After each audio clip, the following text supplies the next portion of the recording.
అన్నదాతల ఆదాయాన్ని మరింతగా పెంచేలా కేంద్ర ప్రభుత్వం మరో కీలక నిర్ణయం తీసుకుంది. పామాయిల్ దిగుమతిపై సుంకాన్ని భారీగా పెంచింది.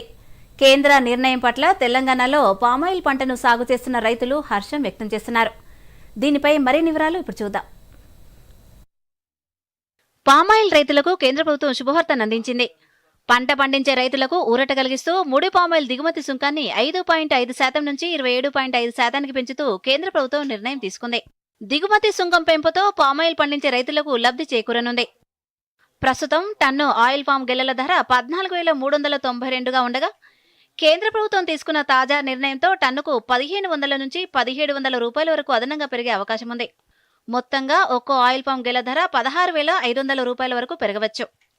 తెలంగాణలో రాష్ట్రంలో ప్రస్తుతం 44,400 ఎకరాల్లో పామ్ ఆయిల్ తోటలు పెంచుతున్నారు. వీటి ద్వారా 2,80,000 టన్నుల ఆయిల్ పామ్ గెలలో దిగుబడి వస్తుంది. కేంద్ర ప్రభుత్వం తీసుకున్న తాజా నిర్ణయంతో తెలంగాణలో పామాయిల్ సాగును పెద్ద ఎత్తున చేపట్టే అవకాశాలున్నాయి. కేంద్రం తీసుకున్న నిర్ణయం పట్ల రాష్ట్ర వ్యవసాయ శాఖ మంత్రి తుమ్మల నాగేశ్వరరావు హర్షం వ్యక్తం చేశారు.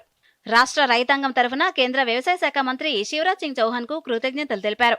ముడి పామాయిల్ దిగుమతిపై సుంకం ఎత్తివేయడం వల్ల ఆయిల్ పామ్ గెలల ధర తగ్గడంతో రైతుల్లో నిరాశ నెలకొందని గతంలో కేంద్ర వ్యవసాయ శాఖ మంత్రి లేఖ రాసిన విషయాన్ని గుర్తు చేశారు. ఇటీవల రాష్ట్రానికి వచ్చిన శివరాజ్ సింగ్ చౌహాన్ తోనూ తుమ్మల ప్రత్యేకంగా మాట్లాడారు. దీంతో స్పందించిన కేంద్ర ప్రభుత్వం తాజాగా సుంకాన్ని పెంచుతూ ఉత్తర్వులు జారీ చేసినట్లు మంత్రి తుమ్మల కార్యాలయం ప్రకటన విడుదల చేసింది.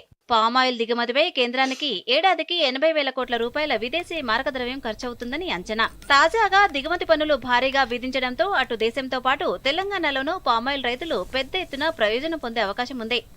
పామాయిల్ దిగుమతి తగ్గడంతో దేశీయ పామాయిల్ కు భారీగా డిమాండ్ పెరగనుంది. పామాయిల్ గెలల ధరలు గణనీయంగా పెరగడంతో కొత్త రైతులు కూడా పామాయిల్ సాగు వైపు మొగ్గు చూపే అవకాశం ఉంది. Bureau report, Doordarshan news.